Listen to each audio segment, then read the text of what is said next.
Fecha os olhos, sente enfim puro amor que pulsa ao peito, doce a cuidar de ti, te querendo ter feliz, mas ainda ao medo preso.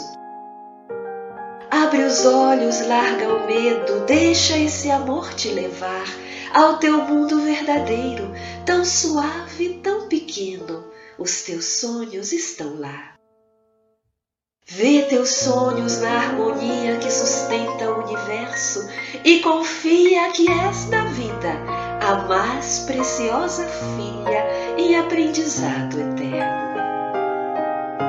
O amor te perfuma a vida com a fragrância da certeza de que em dor ou na alegria tudo a teu favor conspira a alcançares o que almejas. Mira a lua ao céu bailando, feliz por te ver passar. É a noite te adorando, estrelas brilham tentando tua atenção chamar.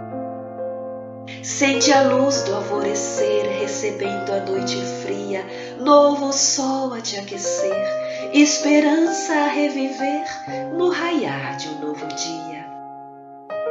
Sente a brisa acolhedora num suave te tocar, te acarinha tão zelosa, te sussurra e te consola, te fazendo acerenar. Toca a relva esquecida, sente a folha perfumada, nem vistosa nem florida, mas dedica a própria vida a suavizar-te a marcha.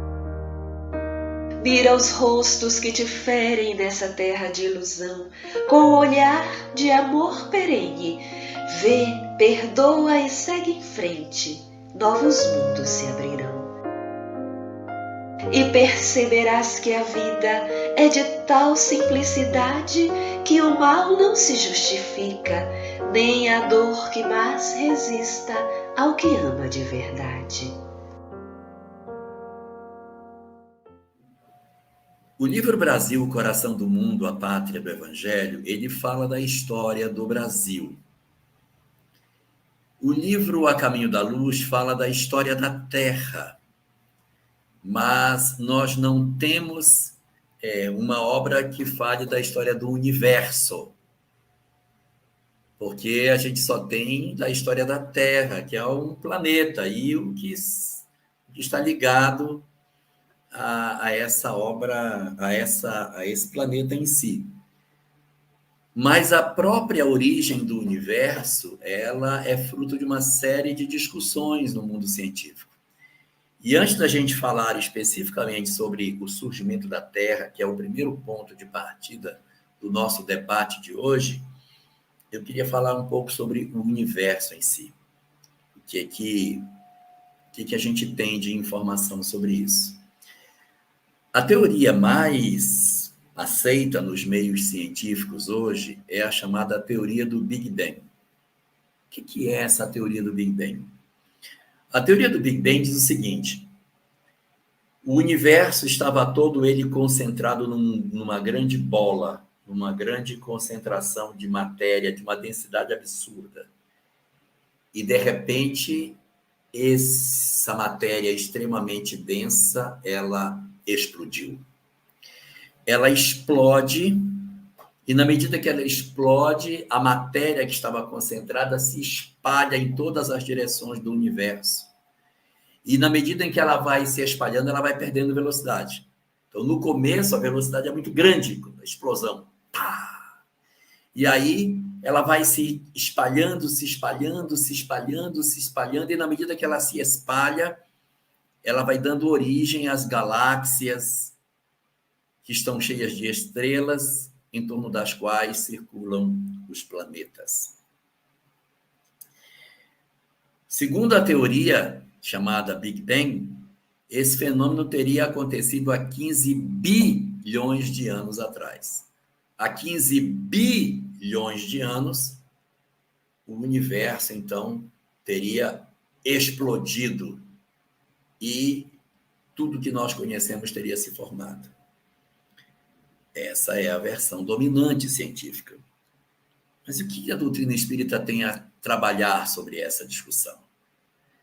É que, como é que é isso? Se começou a 15 bi, o que tinha antes desses 15 bi? O que existia antes do Big Bang? Qual é a concepção do anterior à explosão? O que aconteceu? O que acontecia? Porque, ora, se Deus é pré-existente a isso, o que fazia ele antes do Big Bang? Será que ele estava desocupado? E aí, de repente, há 15 bilhões de anos, ele sabe de uma coisa? Vou criar matéria e vou criar o universo. Não faz muito sentido essa ideia. Então, existe não só essa teoria para o surgimento do universo, existem outras. Eu vou contar uma outra, que decorre dessa. Acompanha meu raciocínio, Denise, e vê se está complicado o que eu vou dizer para a gente poder organizar as ideias. Ocorre uma explosão. A explosão ocorre e a matéria começa a se espalhar pelo universo. Começa a se espalhar, se espalhar. E à medida que ela vai espalhando, ela vai diminuindo a velocidade e vai esfriando, é lógico, porque ela estava numa temperatura absurda, porque a matéria estava toda comprimida num lugar só, e houve uma explosão, então essa matéria ela vai esfriando no tempo. E o que vai acontecer? Essa matéria incandescente que explode no universo, que são as estrelas, elas vão queimando, transformando o hidrogênio delas em hélio, vão produzindo o processo de transformação sucessivo e elas vão esfriando, esfriando, esfriando. De maneira que, num certo momento da sua história, 2 fenômenos podem acontecer. Se elas forem pequenas, elas vão esfriar, esfriar, e vão ficar uma estrelinha pequenininha, chamada anã branca, que vai ficar ali e vai apagar. Vai ser um corpo, no final, apagado. Então, as estrelas vão esfriar. Se forem pequenas, elas vão esfriar, se tornarão anã brancas, e depois vão apagar, vão ficar como um corpo escuro no universo. Ok? Mas existe uma segunda situação para as estrelas. A segunda situação para as estrelas é quando elas são muito grandes. Estrelas grandes, quando elas esfriam, elas não se tornam uma anã branca. Porque como elas são muito grandes, elas têm uma gravidade muito grande. E na medida que elas estão quentes, o calor não deixa as moléculas se aproximarem. Quando ela esfria, a gravidade atrai as moléculas. É como se fosse uma lata que você tira o ar de dentro e a lata se entorta para dentro, ela se deforma internamente. A estrela ela vai colapsar quando acontecer dela ser muito grande e ela esfriar. Então, ela esfria, a matéria vai permitir que ela se aproxime mais, ela vai ficar mais densa. Quando ela fica mais densa, ela tem mais gravidade para puxar. Então, quanto mais ela puxa, mais forte ela se torna. Então, ela vai puxando, puxando, puxando, puxando, puxando, até que chega uma hora que ela implode. A estrela esfriou tanto que ela foi se contraindo, contraindo, contraindo, a parte de dentro atraindo a parte de fora, a parte de dentro atraindo de fora, ela vai como se fosse um redemoinho, chupando a energia toda de fora, e ela vai se concentrar, e daqui a pouco ela tem tanta concentração de energia que ela colapsa de tal forma que nem mesmo a luz ela deixa atravessar. Quando a luz passa, ela puxa a luz e engole a luz. Passa um planeta, ela engole o planeta. Passa uma outra estrela, ela engole essa estrela. Passa um outro objeto, ela engole, ela vira um buraco negro. O que são buracos negros? São estrelas grandes que, após o processo de resfriamento, colapsaram e se tornaram, assim, um instrumento de um sumidouro de matéria. Elas vão tomando tudo que tem em volta e vão... No centro dela é uma coisa minúscula, mas de uma gravidade absurda. Absurda. E aí, nesse processo, essas estrelas que se tornaram buracos negros, elas podem sim engolir umas às outras. Um buraco negro pode engolir um outro buraco negro, faz sentido? Que fica mais forte e aí engole o outro buraco negro. Que engole o outro buraco. Que engole mais um. E aí eles vão se engolindo, engolindo, até que chega um ponto em que eles se tornam tão concentrados que o que vai acontecer, Denise? Explode de novo. Então, existe uma teoria chamada teoria do universo pulsante, em que explode, expande, contrai, explode, expande, contrai, explode, expande, contrai. E essa que a gente está enxergando como o Big Bang teria sido a última das explosões que aconteceu. Universo infinito. E dentro dessa perspectiva, se você entender o universo como sendo infinito, você pode imaginar que uma parte do universo está em expansão, outra parte está contraindo. Nesse momento, em algum lugar está explodindo, que o universo não tem fim. Então, dentro dessa perspectiva, nós estamos vivendo uma perspectiva em que a matéria ela está em processo constante de reciclagem. Esses 15 bilhões de anos não é, na verdade, o início de tudo. É o início da porção do universo que a gente conhece e que explodiu há 15 bi. Mas que antes disso, estrelas que se agruparam na forma de um buraco negro que explodiu seriam matéria pré-existente que deu origem a esse universo que a gente conhece. E sem contar, né, Larra, que isso é o que a gente sabe, por enquanto. Isso é o que a gente sabe. E aquilo que a gente não sabe ainda? Eu não sei se é confuso o que eu disse. Não, mas deu para entender. É uma porque teoria a gente não tem ideia da dimensão desse universo. A gente não então, tem assim, ideia. Houve o Big Bang. Sim, houve o Big Bang. Mas esse Big Bang aconteceu como sendo a última das ocorrências da respiração que o universo faz. Como se o universo respirasse. Então, essa respiração, essa puxada de ar que o universo está fazendo, está acontecendo há 15 bi. É um sopro de vida, né, Larra? Não é interessante isso? Não é? Há muitos anos atrás, eu não vou achar mais essa referência, mas eu li que existia uma tribo no Sudão que na religião deles o universo era assim. O Deus deles respirava. E era a respiração de Deus que gerava as estrelas, e depois ele contraía as estrelas, depois ele respirava. Então, na leitura desse povo, que é um povo, digamos assim, tribal, eles tinham uma concepção de universo, que o universo era a respiração do Senhor deles. E isso é muito próximo da teoria do universo pulsante. E o Gilberto fala aqui, olha, não diria que é o que a gente sabe, e sim o que a gente consegue entender e de uma forma acanhada. Exatamente, Gilberto. Porque assim, muitas vezes as pessoas querem entender a natureza intrínseca de Deus, querem perguntar assim, mas o que é que Deus fazia antes de criar o universo e tal. Então, é como se nós quiséssemos compreender o absoluto. O dia que o absoluto, que o infinito couber na nossa cabeça, tem alguma coisa errada, porque não é possível conter.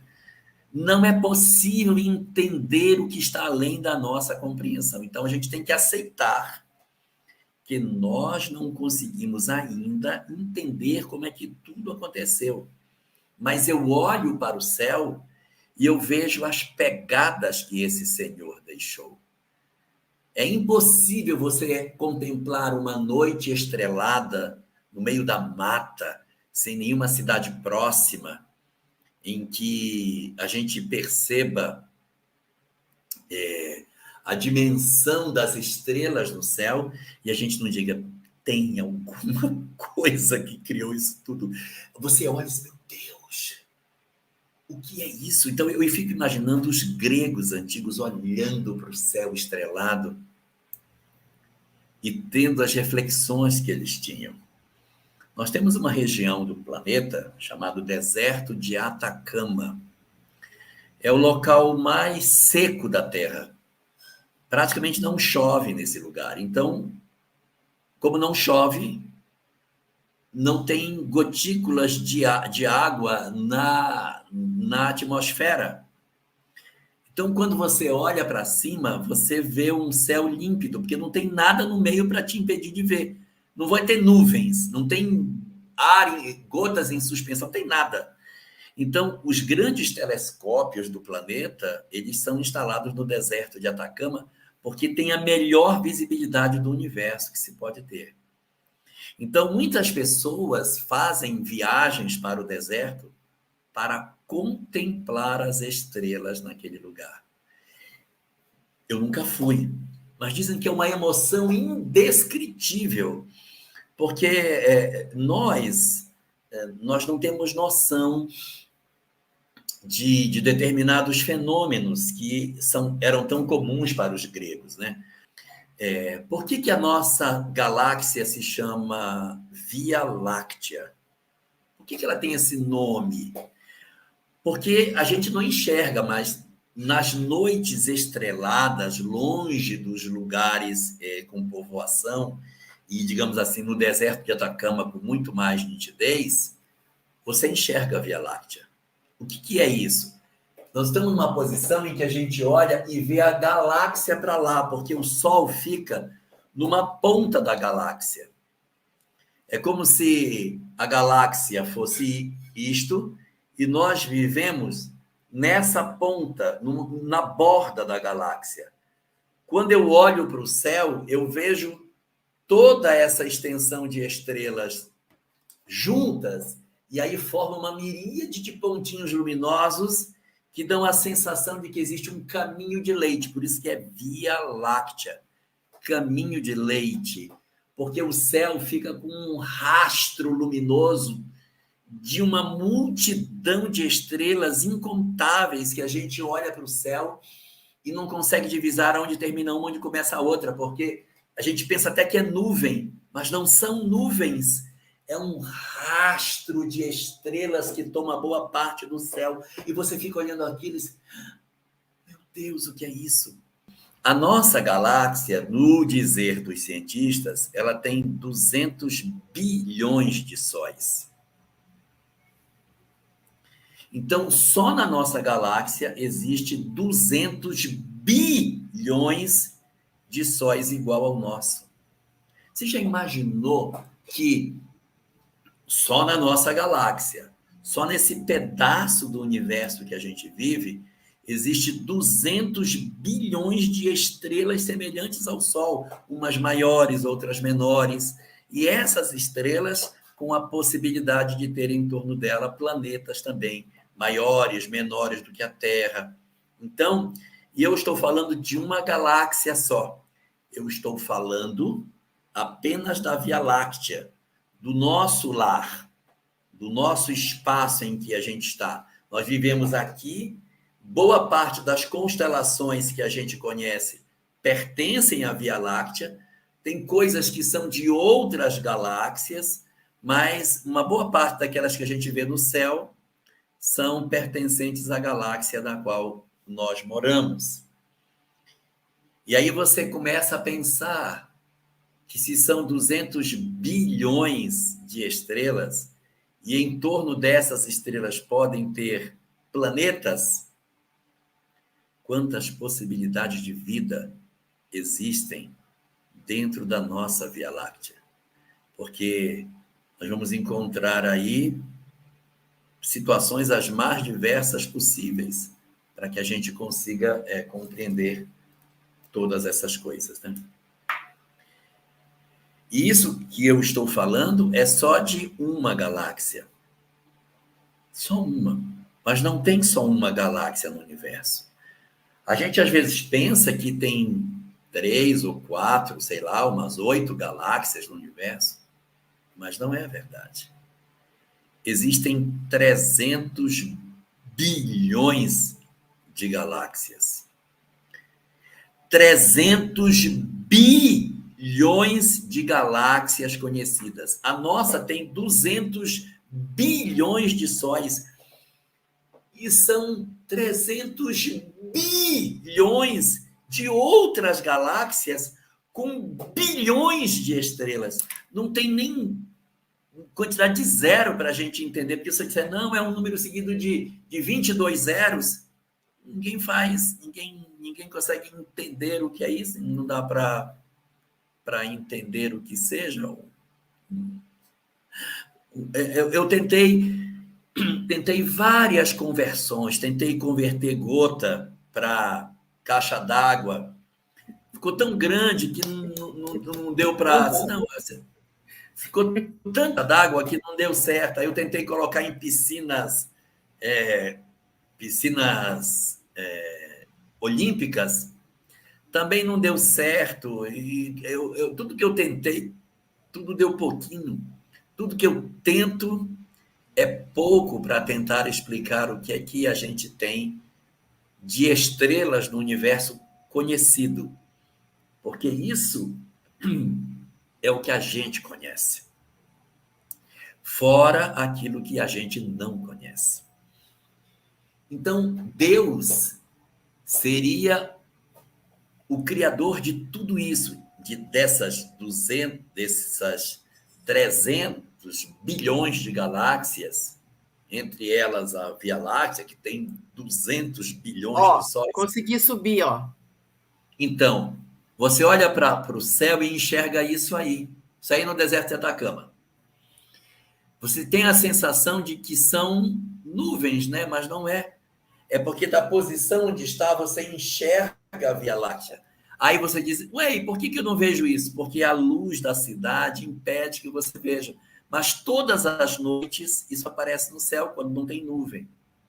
Isso está presente. Por isso que se chama Via Láctea, caminho de leite. Eles não sabiam que era a nossa galáxia. Diziam, existe no céu uma formação que é um grande rastro luminoso, parece que derramaram leite no céu. Quando o mundo avançou, é que se descobriu, sabe aquele caminho? É a nossa galáxia. Nós estamos olhando a galáxia da ponta que a gente está olhando para dentro, como quem estivesse na frente da casa olhando o quintal inteiro. Então é isso que a gente...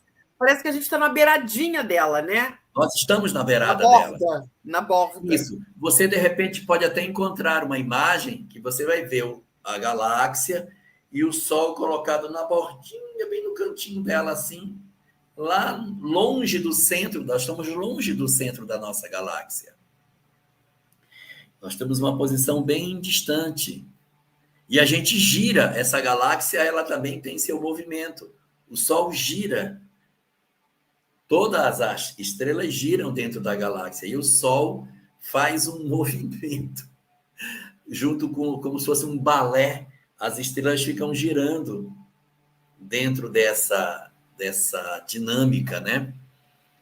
E, além do giro que ela faz, o Sol ainda sofre atrações de outras estrelas que exercem força gravitacional sobre ele. E nós temos uma estrela chamada Estrela Vega, e o Sol ele caminha na direção da Estrela Vega. A Estrela Vega também está em movimento, e a posição que a gente gira no universo é em direção à Estrela Vega. Agora veja que coisa extraordinária esse universo infinito, essa imensidão de oportunidades, de seres, de vida, de tudo em torno de nós.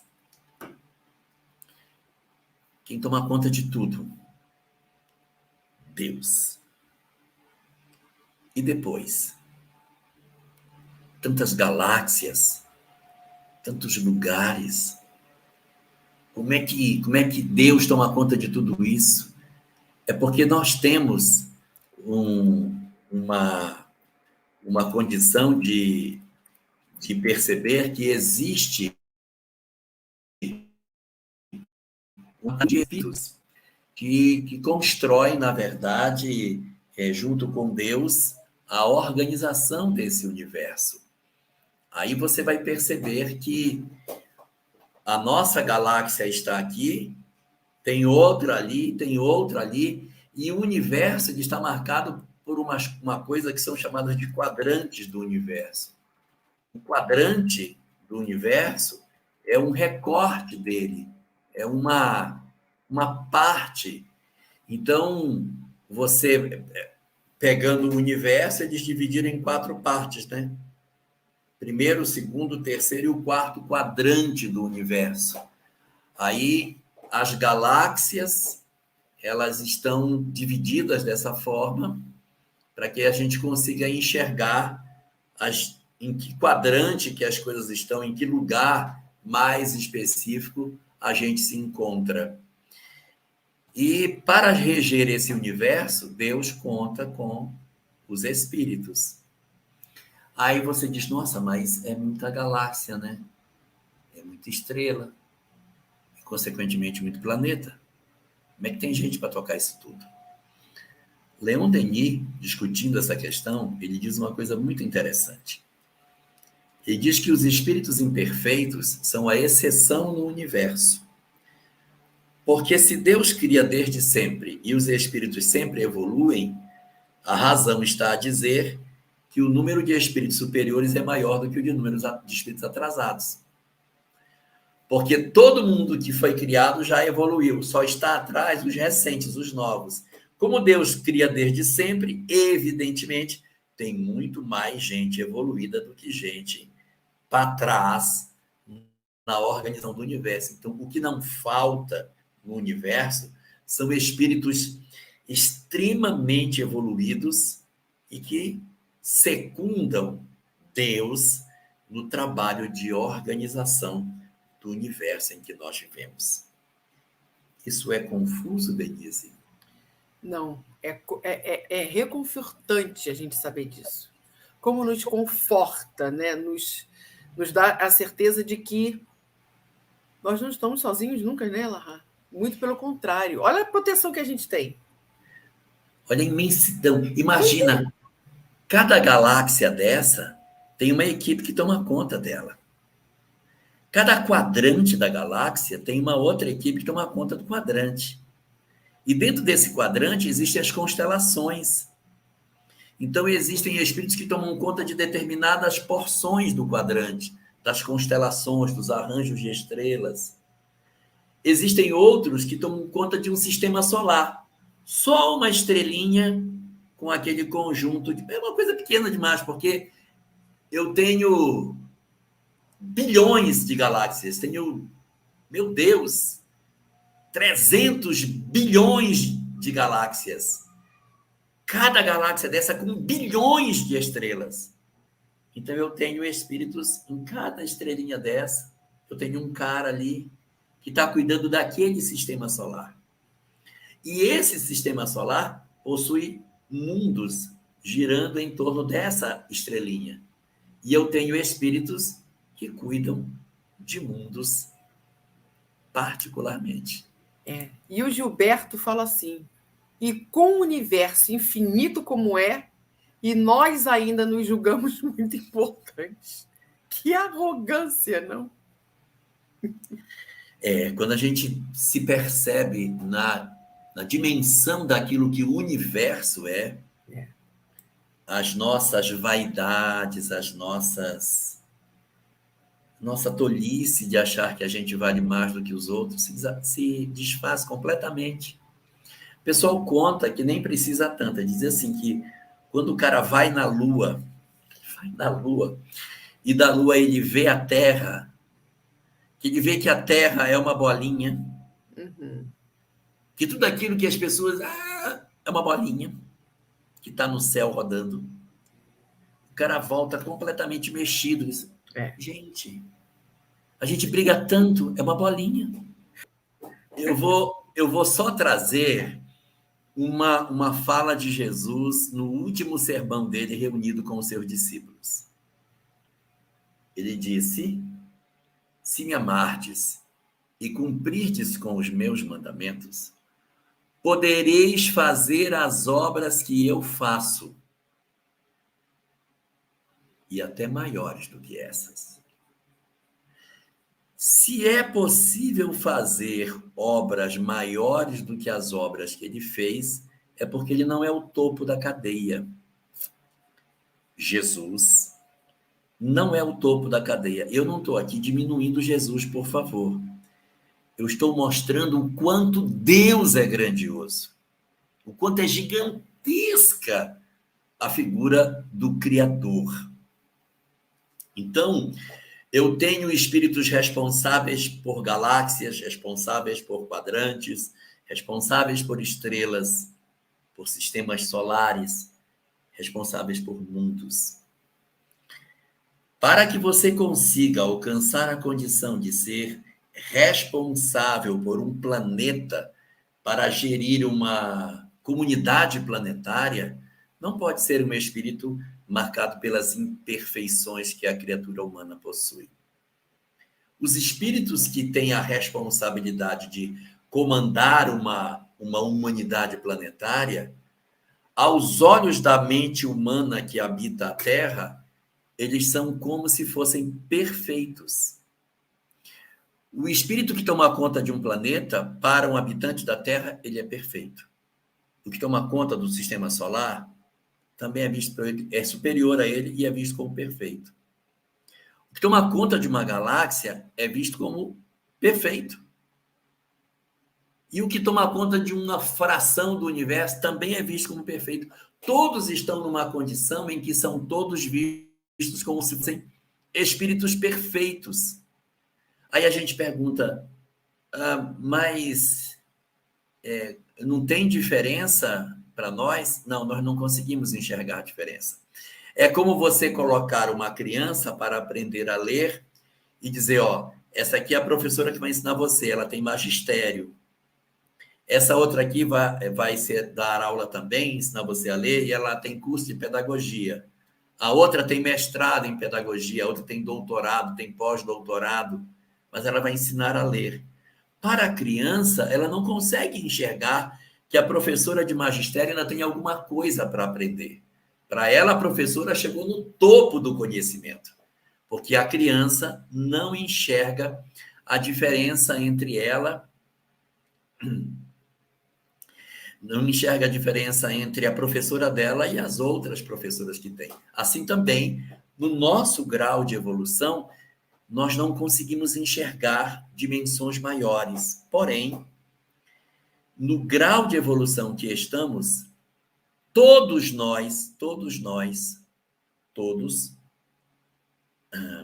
somos espíritos que estamos em constante evolução na direção de uma perfeição absoluta que nós não alcançaremos. A perfeição que os espíritos vão subir, elas são sempre perfeições relativas.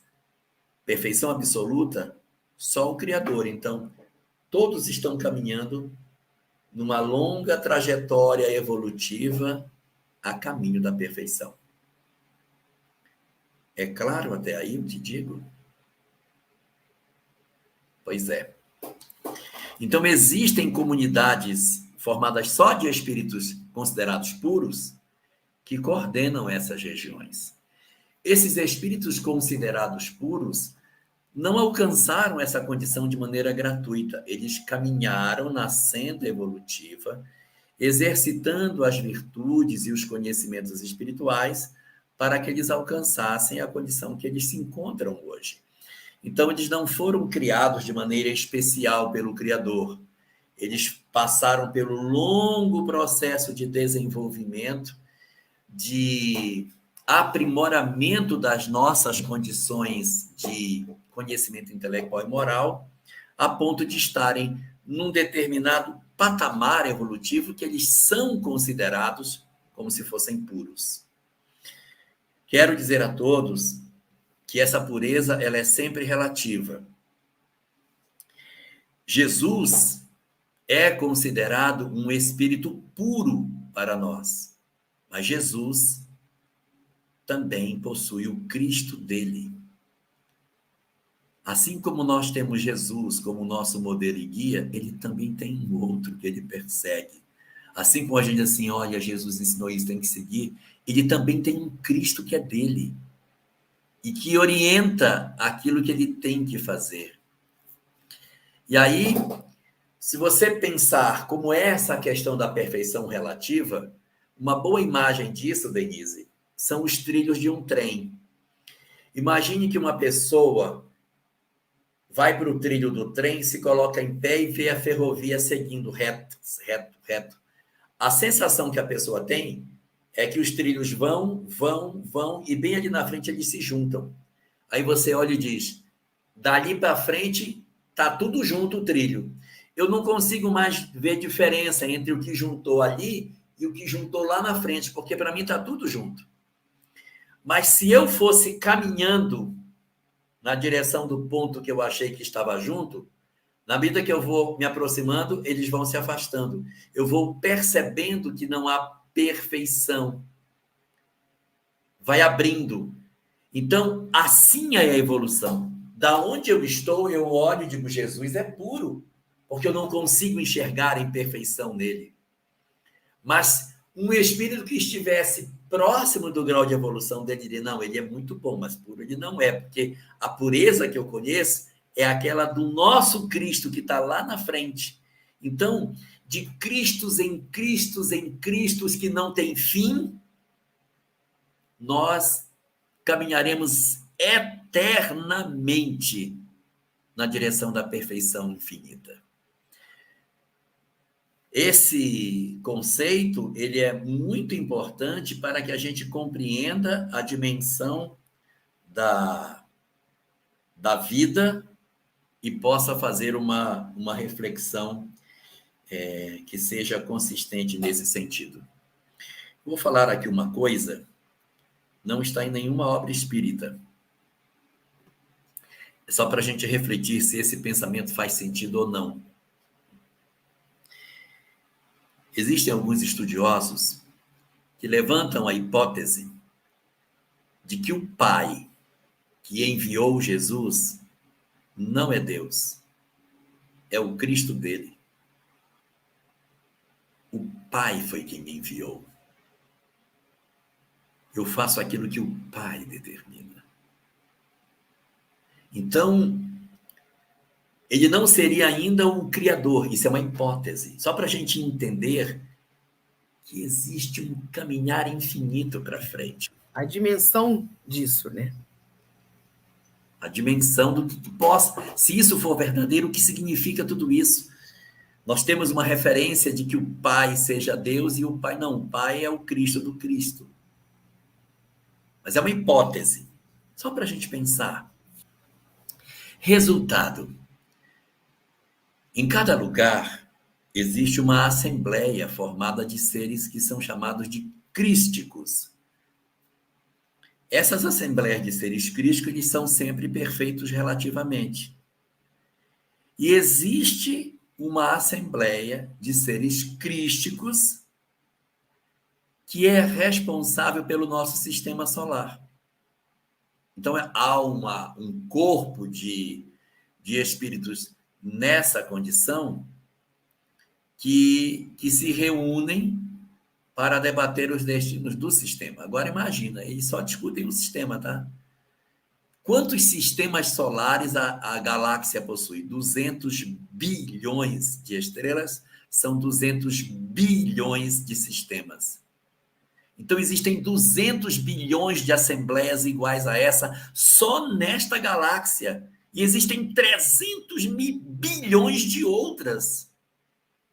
E aí, nessa pequenina assembleia do nosso sistema solar, que teria se reunido há aproximadamente 4 bilhões e 600 milhões de anos atrás, aí vocês vão dizer, ué, não é 4 bilhões e 500 milhões, não é 4 bilhões e meio, não. Essa aqui é 4,6 bilhões, porque ela vai discutir o surgimento do Sol. O nosso Sol, ele surgiu há 4,6 bilhões. A Terra surgiu há 4,5 bilhões. Existe uma diferença de 100 milhões de anos entre o surgimento do Sol e o surgimento da Terra. Como é que a gente sabe a idade da Terra? Quem é que contou a idade da Terra? Como é que a gente sabe isso? Porque existe algumas medições que são feitas com material radioativo que as substâncias possuem. Os cientistas sabem que o material radioativo ele fica emitindo energia o tempo todo. Você pega um urânio, ele fica o tempo todo emitindo energia que vai produzir o câncer, produzir aquelas coisas do material radioativo. E o que acontece quando uma matéria fica emitindo energia, emitindo? A energia que ela está emitindo é matéria que está se transformando em energia. Depois de muito tempo transmitindo essa energia, ela vai transmitir tanta energia que é como se ela tivesse transmitido um próton inteiro. Então, ela diminui um próton. Então, ela muda o elemento químico na tabela periódica. Ele era um determinado elemento químico com cento e tantos prótons. Ele, durante não sei quantos milhões de anos ele transmitiu, ele perde um próton. Daqui a pouco ele perde outro próton. Então, pelo tempo que ele... pela construção de elementos químicos que uma rocha possui, eu posso dizer, essa rocha vem emitindo energia há tantos milhões de anos ou tantos bilhões de anos. E a gente vai percebendo que dentro dessa construção, as pessoas pegam rochas e pegam essa rocha e vamos analisar os elementos radioativos que ela tem, a meia-vida da transmissão dessas energias, para a gente saber quanto tempo provavelmente essa rocha possui. Então, para rochas, a gente usa essa datação feita pelo material radioativo. Quando a gente trabalha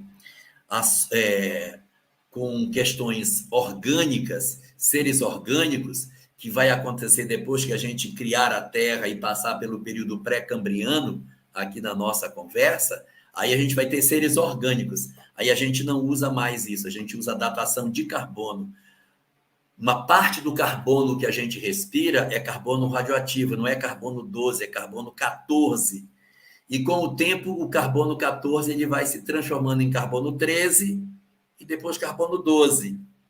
Percentual de carbono 14 que a gente tem dentro dos corpos, nos ossos dos fósseis, é que diz o tempo que esse fóssil possui. É por isso que a gente sabe. Esse osso desse dinossauro, esse aqui tem, sei lá, 40 milhões de anos. Como é que eu sei? Pela quantidade de carbono 14 que está dentro da estrutura óssea daquele fóssil. As estruturas ósseas, a gente mede com carbono 14. As rochas, a gente mede pelo percentual de material radioativo que as rochas possuem, porque aí é bilhão de anos, é milhares de milhões de anos. Então, é uma construção bem diferente nesse sentido. Então, há 4,6 bilhões de anos atrás, o que foi que aconteceu? Essa coletividade que cuida do sistema solar se reuniu para decidir sobre os destinos da Terra, destinos do nosso sistema, e decidiu pela criação do sistema solar. Como é que cria uma estrela? Uma estrela se cria por explosão. Então, uma explosão aconteceu e dessa explosão uma massa gigantesca de matéria se deslocou de uma outra porção do universo e deu origem, com essa explosão, a uma nova estrela que pela explosão se movimenta na galáxia e vai encontrar um ponto onde ela fica e ela se acomoda nessa nova posição. E os planetas, eles vão se formar dos resíduos dessas estrelas que explodem, dos resíduos delas. E aqui vou falar uma coisa, Denise, que... como é que eu vou dizer isso? Eu não quero que ninguém fique muito impressionado. Mas vamos lá. As estrelas, elas são formadas fundamentalmente de hidrogênio. O hidrogênio explode, explode, explode, faz a luz das estrelas, é hidrogênio explodindo. E o hidrogênio vai explodindo e vai se transformando em hélio, que tem 2 prótons. O hidrogênio só tem 1 e o hélio tem 2. Com o tempo do bombardeio atômico que vai acontecendo, ele passa a ter 3, que é o lítio. Aí, com o tempo, bombardeio, ele vira 4, que é o berílio.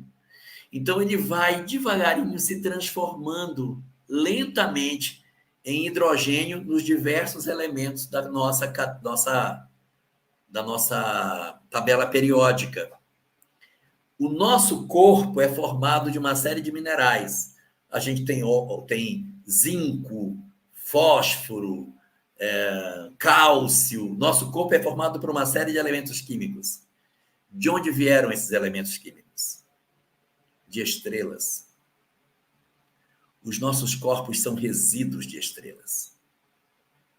Todas as partes do nosso corpo, todos os átomos que compõem o nosso corpo, algum dia estiveram em alguma estrela que explodiu e que foi se transformando em outros elementos químicos e que foram fazendo uma transformação progressiva a ponto de ter hoje essa dimensão enorme de elementos químicos em nós. Nós somos, em termos de corpos, resíduos de estrelas que nem existem mais. Imagine o tempo que demorou para que a gente pudesse ter os elementos químicos que nós temos hoje e que compõem o nosso corpo físico. Elementos químicos como o ferro, que são elementos químicos com muitos átomos, com muitos prótons, muitos nêutrons. Isso é velho demais para ter avançado na tabela periódica a ponto de chegar aonde nós estamos hoje. Então, é uma epopeia o que aconteceu no universo para que nós chegássemos aonde nós estamos hoje. Muito bem, essa assembleia se reuniu, analisando as circunstâncias do que tinha. Mas agora, então, Elahá, dá para entender. Dá para entender a frase: vós sois a luz do mundo. Sim. Sim. Nós somos estrelas. Nosso corpo já esteve em alguma estrela, em algum lugar. E agora estão aqui, em nós. Esses mesmos átomos que já viveram em outros seres, já habitaram em dinossauros, foram depois utilizados em nós, e esses dinossauros que estiveram aqui já eram fruto de outros seres mais primitivos que estiveram. Hoje a gente está usando esses átomos que um dia estiveram também em estrelas, né? É uma saga extraordinária. Mas, para a gente ver o que é o Criador. E aí, Deus não existe. Meu Deus, como pode, com essa majestade desse universo? Isso é tudo obra do acaso. Como obra do acaso? Atribuem a Einstein uma fala em que ele teria dito que o universo ser obra do acaso é a mesma coisa que ter acontecido uma explosão numa gráfica e ter pulado da tipografia um dicionário prontinho, com todas as palavras com seu significado em ordem alfabética, tudo certo. Isso não é obra do acaso. Houve uma explosão na gráfica e pulou um dicionário de lá de dentro. É tão organizado, é tão perfeito, que é a mesma coisa que ter surgido um dicionário dessa explosão.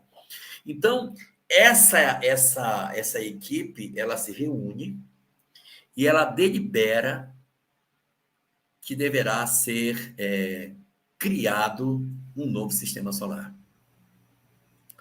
Essas deliberações, elas são evidentemente tomadas em cima de decisões que são superiores. Outros níveis hierárquicos mais acima disseram, olha, avisa o pessoal que já pode criar uma estrela. Então, existem camadas decisórias que vêm descendo do poder central do universo na direção das pontas, e alguém trouxe a notícia. O mais alto determinou que se possa criar uma estrela nessa porção do universo. E aí a Assembleia, que responde por esse pedacinho, disse, vamos tomar a decisão de criar. Mas Elahai, não seriam os Elohim? São os Elohim. Eles são os Elohim. Você vê como é que vai fechando a coisa? Né? Como é que vai se encaixando, né? Lá na Gênese de Moisés. Tá, no esse princípio, Elohim. Criaram os Elohim, o céu e a terra. São esses aí, então. São os executores da vontade de Deus, poderia dizer? Sim, é o que está escrito nesse capítulo 1 do livro A Caminho da Luz, que eles são os executores da vontade do soberano do universo. Então, existe o soberano e existe uma voz de comando que vem descendo. Ninguém sabe onde é o topo. Ninguém sabe. Ninguém sabe. Ninguém sabe quem é o topo. Sabe que é Deus, mas como é que essa coisa funciona muito lá para cima, a gente não tem notícia. A gente só sabe que de uma esfera extremamente evoluída, desce, promana a ordem para a criação de um sistema solar. E a partir dessa deliberação, evidentemente, é necessário que sejam apontados aqueles que vão comandar esse trabalho. Devem ser designados daquela assembleia que ali se reunia alguns integrantes que tomarão a responsabilidade direta pelo destino daquilo que vai acontecer. Então, você tem ali a figura de um que vai tomar conta do Sol, você tem um cara que vai tomar conta de Vênus, o outro que vai tomar conta de Saturno, você tem um cara que vai tomar conta de Plutão, e tem um que vai tomar conta da Terra. E a Teca lembra que são os co-criadores de plano maior, conforme André Luiz no Evolução em Dois Mundos. Estamos tocando um livro no outro. Estamos trançando as histórias dos dois livros, os co-criadores, os demiurgos, ou os Elohim do hebraico. Importante dizer que quando está escrito em hebraico, na primeira frase da Bíblia, diz assim, Bereshit bara Elohim et hashamayim ve'et haaretz. Bereshit bara Elohim. No princípio criaram os Elohim, que os tradutores assim, não fez Deus, eles trocam Elohim por Deus, como se essa palavra em hebraico significasse um Deus. Mas como tem IM no final, não é um singular, é um plural. Os Elohim, ou Elohim, como queira chamar, eles são entendidos dentro do próprio judaísmo como sendo seres que, em nome do Criador, exercem o seu comando e criam as formas no mundo físico. Olha como vai conectando, como vai se trançando e vai ficando parecido. Então, essas entidades, coletivamente, elas agem promovendo a criação e o desenvolvimento da vida. E eles fazem essa reunião, realizam essa reunião no mundo espiritual e escolhem um cara para tomar conta do nosso planeta. Esse tinha que ser um espírito já puro, senão não poderia receber essa missão. Esse espírito será aquele que, quando encarnar na Terra, receberá o nome de Jesus. Então, no entendimento daquilo que a obra doutrinária nos coloca, o governador planetário, ou seja, o espírito que recebe naquela assembleia a responsabilidade dos destinos da Terra, é aquele a quem nós chamamos de Jesus. A gente chama de governador planetário e fica pensando que isso é uma invenção aí do Emmanuel, né, no livro A Caminho da Luz. Mas o primeiro livro espírita a chamar Jesus de governador planetário é a obra de Leon Denis. Ele é que designa Jesus o governador. E depois isso se tornou voz corrente e hoje é bastante presente na nossa história espírita, várias obras citando esse mesmo conceito, Jesus, o Espírito governador da Terra. Aí, nesse momento, a massa se desprende, e uma parte dessa massa se desloca e vai se juntando com poeira cósmica, e vai se amoldando com aquela poeira cósmica, e ela entra em processo de giro. É o girar dessa matéria que está incandescente que vai dando a ela a forma esférica. Por que as estrelas são esféricas? Por que os planetas são esferas? Por conta do giro, a força centrípeta de uma matéria incandescente vai produzindo nela essa forma, que é típica de quando você pega uma massa e começa a rodar, a tendência dela é tender para isso. E quando a gente vai para os livros de geografia, a gente aprende lá no primário que a Terra é uma esfera, né? Depois a gente vai descobrir que ela não é, que ela tem a forma de pera. Ela é mais apertada em cima e mais gordinha embaixo. Por quê? Porque era matéria incandescente, então aquele negócio foi solidificando, pesou para baixo. Então a Terra tem o Ártico mais estreito e aqui embaixo, no sul, ela é mais larga. Não é tão larga assim, mas ela não é perfeitamente uma esfera. Houve um peso nesse material e ele acabou deformando um pouco a forma do nosso planeta.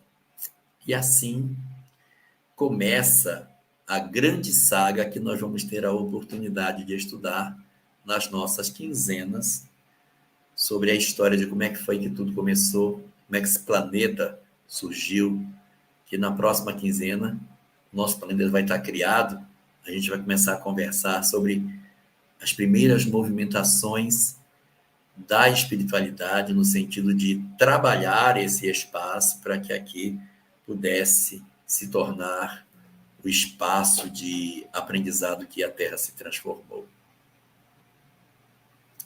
Temos perguntas, Denise? Não, eu acho que está todo mundo tão impactado, que está todo mundo tão... Então, quer ver? Eu achei interessante aqui, quer ver que eu tomei nota aqui? Aqui, ó.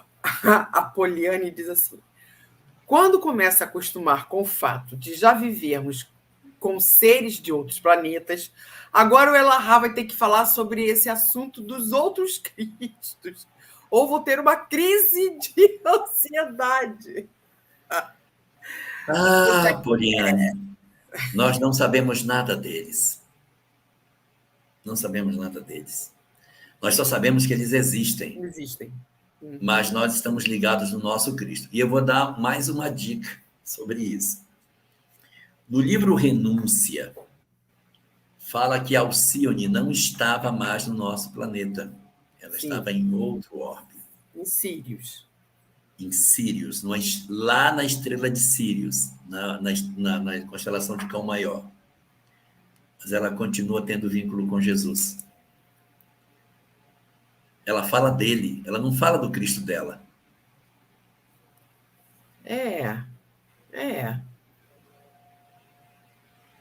Ela não fala do Cristo dela. Ela se refere a Jesus. Já vi alguns companheiros espíritas levantarem a hipótese de que ele fosse governador de mais coisa do que a Terra. Uhum. Mas talvez ela ainda estivesse lá, mas com vínculos com a Terra, assim como os exilados de Capela, que não perderam seu vínculo, que ficaram aqui ainda olhando para o mundo que eles haviam perdido e voltaram para esse mundo, para os seus amores e para os seus sei lá, seus deuses, né, voltaram para a sua cultura, assim também Alcione estava lá, mas com o olhar voltado para a sua história na Terra, por conta dos seus amores. Então ela tem ainda vínculo com Jesus e volta para cá. Mas, Poliane, a gente não tem informações referentes a esses outros Cristos. Não temos. Vamos orar então. Querido Senhor dos nossos corações, o conhecimento que Tu nos ofereces pela doutrina espírita nos dá a percepção do quanto Tu és amoroso e do quanto a Tua sabedoria e a Tua misericórdia está derramada sobre as nossas vidas.